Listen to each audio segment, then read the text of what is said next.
आज Shalini love marriage करके अपने पापा के पास आई। अपने पापा से कहने लगी, पापा मैंने अपने पसंद के लड़के से शादी कर ली है। उसके पापा बड़े गुस्से में थे, पर बहुत सुलझे हुए शख्स थे। उन्होंने बस अपनी बेटी से इतना ही कहा, मेरे घर से निकल जाओ। बेटी ने कहा, अभी मेरे पति के पास कोई काम नहीं है, हमें कुछ दिन यहीं रहने दीजिए, हम बाद में चले जाएंगे। पर उसके पापा ने एक न सुनी और उसे घर से बाहर कर दिया। कुछ साल बीत गए। अब शालिनी के पापा नहीं रहे और दुर्भाग्यवश जिस लड़के से शालिनी ने शादी की थी वो भी उसे धोखा देकर भाग गया। शालिनी की एक बेटी और एक बेटा था। शालिनी ने खुद का एक ब्यूटी पार्लर खोल रखा था, जिससे उसका जीवन यापन हो रहा था। शालिनी को जब ये खबर मिली कि उसके पापा नहीं रहे, तो उसने मन में सोचा, अच्छा हुआ मुझे घर से निकाल दिया था, दर दर की ठोकरें खाने के लिए छोड़ दिया था। मेरे पति के छोड़ जाने के बाद भी मुझे घर नहीं बुलाया। मैं तो नहीं जाऊंगी उनकी अंतिम यात्रा में। पर उसके बड़े ताऊजी ने कहा कि शालिनी शामिल हो जाओ, जाने वाला शख्स तो चला गया, अब उससे कैसी दुश्मनी। शालिनी ने पहले तो हाँ ना किया, फिर सोचा चलो हो आती हूँ, आखिर हैं तो वो मेरे पापा।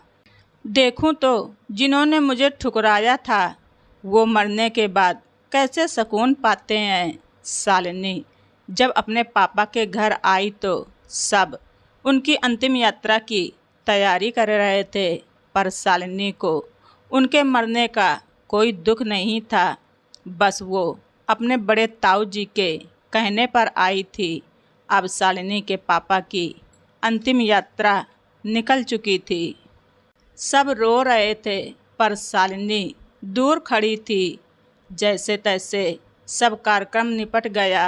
आज शालिनी के पापा की 13वीं थी। उसके ताऊ जी आए और शालिनी के हाथों में एक खत देते हुए उन्होंने शालिनी से कहा, ये तुम्हारे पापा तुम्हारे लिए देकर गए हैं, हो सके तो इसे एक बार ज़रूर पढ़ लेना। रात हो चुकी थी और सारे मेहमान जा चुके थे। शालिनी ने वो खत निकाला और पढ़ने लगी। उस खत में सबसे पहले लिखा था, मेरी प्यारी गुड़िया, मुझे मालूम है कि तुम मुझसे नाराज़ हो, पर अपने पापा को माफ़ कर देना। मैं जानता हूँ तुम्हें मैंने घर से निकाल दिया था, तुम्हारे पास रहने की जगह नहीं थी, तुम दर दर की ठोकरें खा रही थी, पर मैं भी नाराज़ था। तुम्हें कैसे बताऊँ। याद है तुम्हें जब तुम 5 साल की थी, तब तुम्हारी माँ हमें छोड़कर चली गई थी, तब तुम कितना रोती थी, मेरे बिना सोती नहीं थी, रातों को उठ उठ कर रोती थी। तब मैं भी सारी रात तुम्हारे साथ जागता था। तुम जब स्कूल जाने से डरती थी, तब मैं भी पूरा वक्त तुम्हारे स्कूल की खिड़की पर खड़ा रहता था, और जैसे ही तुम स्कूल से बाहर आती थी तुम्हें सीने से लगा लेता था। वो कच्चा पक्का खाना याद है जो तुम्हें पसंद नहीं आता था, मैं उसे फेंक कर फिर से तुम्हारे लिए खाना बनाता था ताकि तुम भूखी ना रहो। याद है तुम्हें जब तुम्हें बुखार आता था तो मैं सारा दिन तुम्हारे पास बैठा रहता था, मन ही मन रोता था, पर तुम्हें हंसाता था ताकि तुम ना रो। वो तुम्हारी हाई स्कूल की परीक्षा तुम रात भर पढ़ती थी और मैं सारी रात तुम्हें चाय बना बना कर देता था। याद है तुम्हें तुम्हारी पहली जीन्स और छोटे कपड़े, वो गाड़ी। पूरी कॉलोनी वालों को ऐतराज़ था कि ये सब यहाँ नहीं चलेगा, लड़की छोटे कपड़े नहीं पहनेगी, पर मैं तुम्हारे साथ खड़ा था। किसी को तुम्हारी खुशी में बाधा नहीं बनने दिया।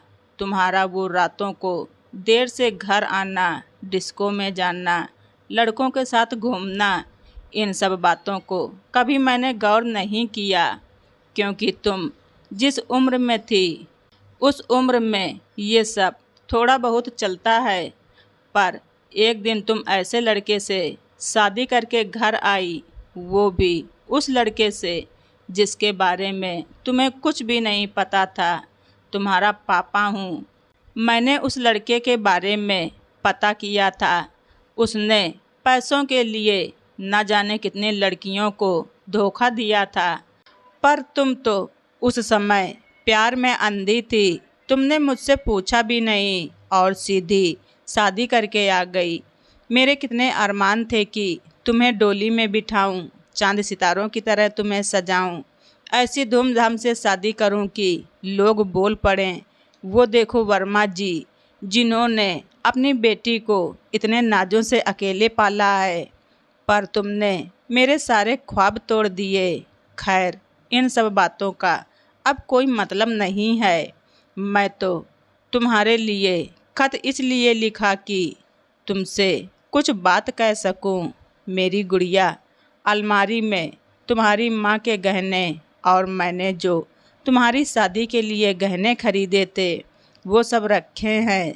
3 प्लॉट और कुछ ज़मीन के पेपर हैं। मैंने सब तुम्हारे और तुम्हारे बच्चों के नाम कर दिया है। कुछ पैसे बैंक में हैं जो तुम बैंक जाकर उन्हें निकाल लेना। और आखिर में बस इतना ही कहूँगा, मेरी गुड़िया, काश तुमने मुझे समझा होता। मैं तुम्हारा दुश्मन नहीं था, तुम्हारा पापा था, जिसने तुम्हारी माँ के मरने के बाद भी दूसरी शादी नहीं की। लोगों के ताने सुने, गालियाँ सुनी, न जाने कितने रिश्ते ठुकराए, पर तुम्हें दूसरी माँ से कष्ट ना हो इसलिए खुद की ख्वाहिशें मार दी।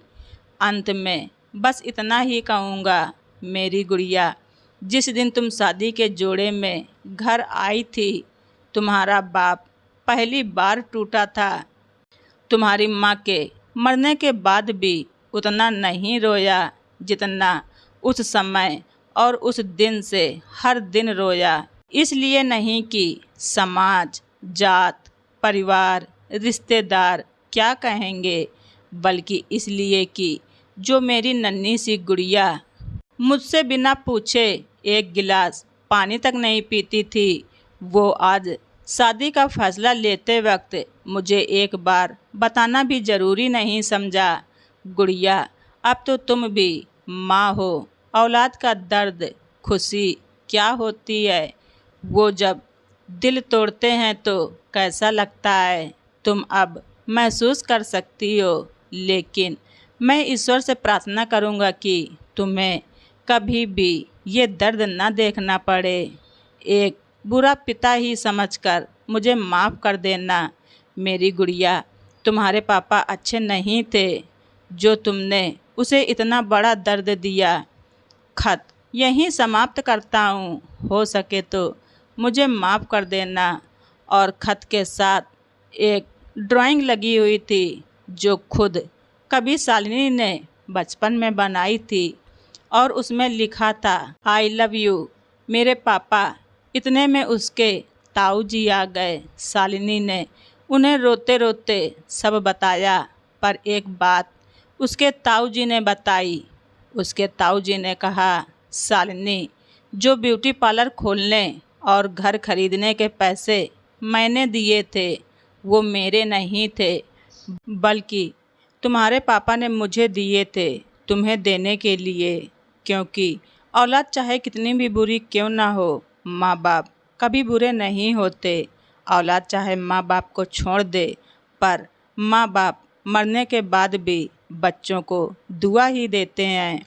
दोस्तों, शालिनी के पापा को सुकून मिलेगा या नहीं मुझे नहीं पता, पर उस खत को पढ़ने के बाद शायद पूरी ज़िंदगी शालिनी को सुकून नहीं मिलेगा। आखिर में बस इतना ही कहूँगा कि लव मैरिज करना कोई गलत बात नहीं है, पर यदि इसमें आप अपने माता पिता को शामिल कर लेते हैं तो अच्छा रहेगा, क्योंकि पत्थर से भी पानी निकल आता है। वो तो माँ बाप हैं, कब तक नहीं मानेंगे। हर पिता की एक इच्छा होती है अपनी बेटी को अपने हाथों से डोली में विदा करने की। हो सके तो उसे एक सपना मत रहने दीजिए और हमेशा अपने माता पिता का सम्मान करें और उनकी इच्छाओं को पूरा करें।